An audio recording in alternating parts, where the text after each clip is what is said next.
আসসালামু আলাইকুম দর্শক, জামিলুর রহমান আপনাদের স্বাগত জানাচ্ছি। বিশ্বকাপ আজকে ফাইনাল ম্যাচ ইন্ডিয়া এবং নিউজিল্যান্ডের মধ্যে সন্ধ্যে 7:30 আজকে অনুষ্ঠিত হতে যাচ্ছে। সেই ফাইনালকে ঘিরে আজকে কিছু কথা বলবো আপনাদের সঙ্গে। প্রথমে যদি দেখি যে উভয় দলের যে র্যাঙ্কিংটা, ইন্টারন্যাশনাল টি-20 র্যাঙ্কিং, নিউজিল্যান্ড 4 নম্বরে রয়েছে, ইন্ডিয়া 1 নম্বরে রয়েছে। আর উভয় দেশের মধ্যে এখন পর্যন্ত 30টি টি-20 ম্যাচ অনুষ্ঠিত হয়েছে এবং এই 30টি টি-20র মধ্যে ইন্ডিয়া 18টিতে জয়লাভ করেছে, নিউজিল্যান্ড 11টিতে জয়লাভ করেছে। একটি ম্যাচ অবশ্য টাই হয়েছে। এই হচ্ছে টোটাল ইনফরমেশন উভয় দলের। আর হোম অ্যান্ড অ্যাওয়েতে যে সমস্ত টি-20গুলো খেলেছে, অর্থাৎ ইন্ডিয়াতে 16টি ম্যাচ অনুষ্ঠিত হয়েছে, তার মধ্যে ইন্ডিয়া 11টিতে জয়লাভ করেছে আর নিউজিল্যান্ড 5টিতে জয়লাভ করেছে।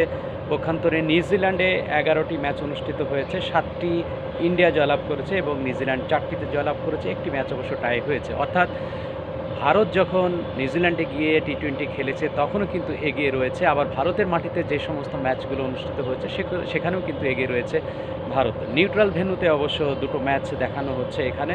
নিউট্রাল ভেন্যুতে দুটো ম্যাচ দেখানো হচ্ছে এবং ওয়ার্ল্ড কাপে সেটি টি-20 ওয়ার্ল্ড কাপে দুটোতেই পরাজিত হয়েছে। ইনফ্যাক্ট টি-20 ওয়ার্ল্ড কাপে এখন পর্যন্ত ভারত এবং নিউজিল্যান্ড 3বার মুখোমুখি হয়েছে এবং এই 3বারের মধ্যে 3বারই কিন্তু পরাজিত হয়েছে ভারত, 3বারই নিউজিল্যান্ড জয়লাভ করেছে। এই হচ্ছে উভয় দলের পরিসংখ্যান। এখন আসি যে এবারের বিশ্বকাপের পারফরম্যান্সটা কেমন ছিল গ্রুপ পর্বে উভয় দলের। যদি নিউজিল্যান্ডের দিকে তাকাই আমরা দেখব নিউজিল্যান্ড গ্রুপ পর্বে তারা পেয়েছিল, ডি গ্রুপে ছিল।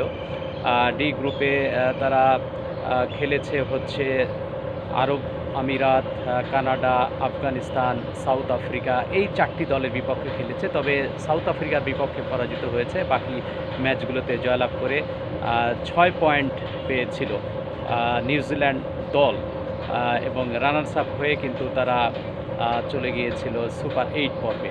আর সুপার 8 পর্বে অনেকটা কষ্টার্জিত একটা জয়, পাশাপাশি পরিত্যক্ত ম্যাচ থেকে পয়েন্ট। পাকিস্তান নিউজিল্যান্ড ম্যাচটা পরিত্যক্ত হয়েছিল, শ্রীলঙ্কার সাথে জয়লাভ করেছিল আর ইংল্যান্ডের সাথে পরাজিত হয়েছিল। অর্থাৎ 3 পয়েন্ট নিয়ে পাকিস্তানেও কিন্তু 3 পয়েন্ট হয়েছিল, কিন্তু নিট রান রেটে এগিয়েছিল নিউজিল্যান্ড, যার কারণেই কিন্তু সেমিফাইনালে এসেছে। আর সেমিফাইনালের কথা যদি বলি, কি বলবো আর, দেখেছেন তো আপনারা সেমিফাইনালে দুর্দান্ত একটা ম্যাচ উপহার দিয়েছে সাউথ আফ্রিকার বিপক্ষে।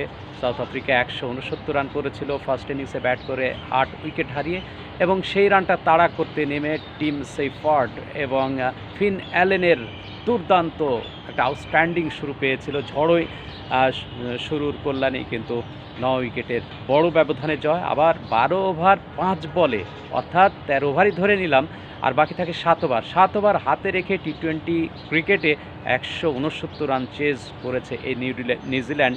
ফিন অ্যালেন অসাধারণ একটা সেঞ্চুরি, 33 বল থেকে তিনি 100 করেছিলেন। আজকে ফাইনালে ভারতের মুখোমুখি। ভারতের দিকে একটু তাকিয়ে দেখি যে আসলে ভারত গ্রুপ স্টেজে কেমন করেছিল। গ্রুপ স্টেজে ভারত এ গ্রুপে ছিল, যেমন পাকিস্তান,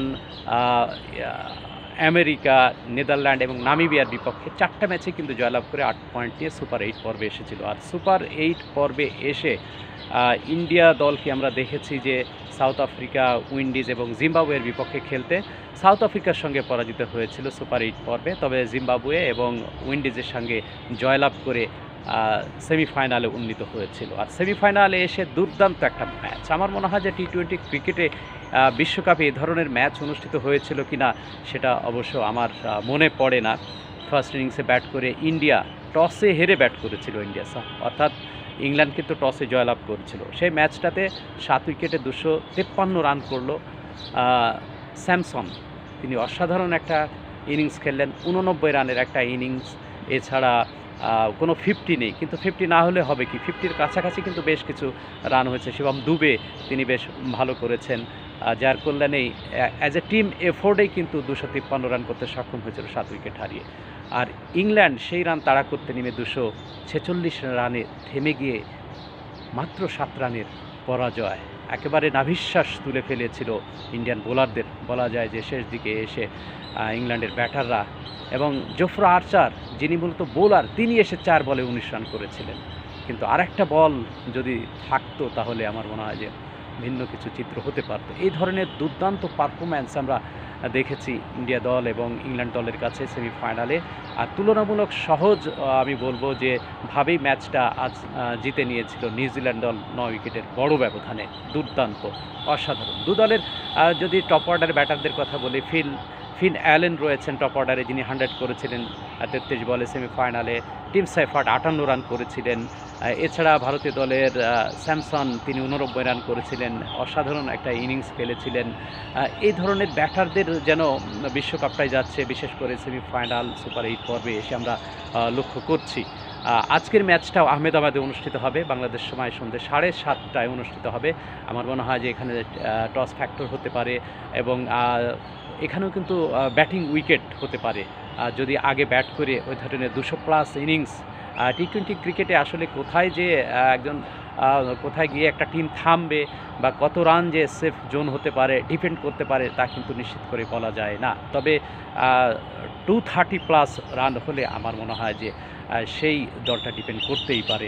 এখন আমরা অপেক্ষায় রয়েছি আসলে এই যে আজকেই শেষ হয়ে যাচ্ছে টি-20 বিশ্বকাপ 2026 ফাইনাল ম্যাচটাতে কোন দল জয়লাভ করে। নিউজিল্যান্ড যদি জয়লাভ করে প্রথমবারের মতো শিরোপা জিতবে।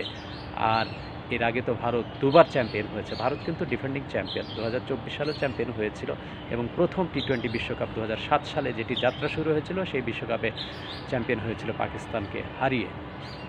ইন্ডিয়ার 3 না নিউজিল্যান্ডের 1, তা কিন্তু অবশ্যই এখন শুধুই অপেক্ষার পালা।